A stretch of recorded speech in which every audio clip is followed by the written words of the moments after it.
ভারতের জন্মের সময় থেকেই স্বাধীনতা দাবি করে আসছে সেভেন সিস্টার্স নামে পরিচিত দেশটির পূর্বাঞ্চলীয় রাজ্যগুলো।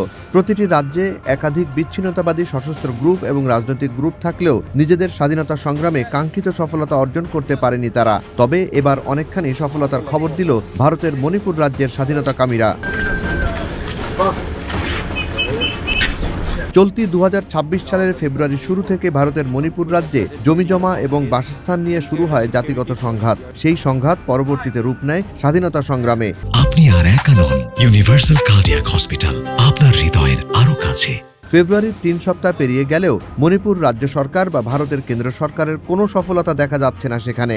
রাজ্যের মুখ্যমন্ত্রী এবং সরকার সংশ্লিষ্টরা হয়েছেন হামলার শিকার। অতিরিক্ত বাহিনী পাঠিয়েও কোনো কাজ হচ্ছে না, বরং জীবন রক্ষায় সরঞ্জাম ফেলে ভারতীয় নিরাপত্তা বাহিনীর পালিয়ে যাওয়ার খবর পাওয়া গেছে। সামাজিক মাধ্যমে ছড়িয়ে পড়া এক ভিডিওতে দেখা যায় বিমান ঘাঁটিতে রাখা ভারতীয় বিমান বাহিনীর একটি হেলিকপ্টার দখল করে নিয়েছে মণিপুরের স্বাধীনতাকামীরা। আর স্বাধীনতাকামীদের হাত থেকে প্রাণে বাঁচতে ঘাঁটি ছেড়ে যায় ভারতের অহংকার বলে দাবি করা বায়ুসেনারা। শুধু ঘাঁটি নয়, এলাকা ত্যাগ করে চলে যায় ভারতীয় বিমান সেনারা। তবে এতে উত্তেজনা সংঘাত আরও বাড়তে পারে বলে আশঙ্কা স্থানীয়দের।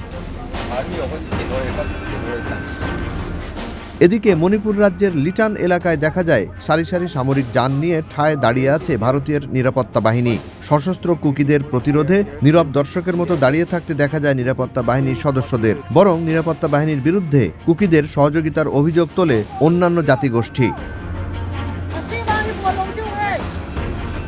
বিভিন্ন সূত্র এবং সামাজিক মাধ্যমে ছড়ানো বেশ কিছু ছবি ভিডিওতে দেখা যায় মণিপুরের স্বাধীনতা সংগ্রামে যোগ দিচ্ছেন অনেক তরুণ তরুণী। শত শত কুকি স্বেচ্ছাসেবককে কংপোকপি থেকে সাইকেল হয়ে মঙ্কট চেপুতে একত্রিত হওয়ার খবর পাওয়া যায়। তবে স্বাধীনতাকামী কুকিদের এমন সমাবেশে বেশি আতঙ্কিত হতে দেখা যায় আরেক জাতিগোষ্ঠী নাগাদের। মূলত নাগাদের সাথে জমির সীমানা নিয়ে দ্বন্দ্বের জেরেই বর্তমানে উত্তপ্ত মণিপুর রাজ্য।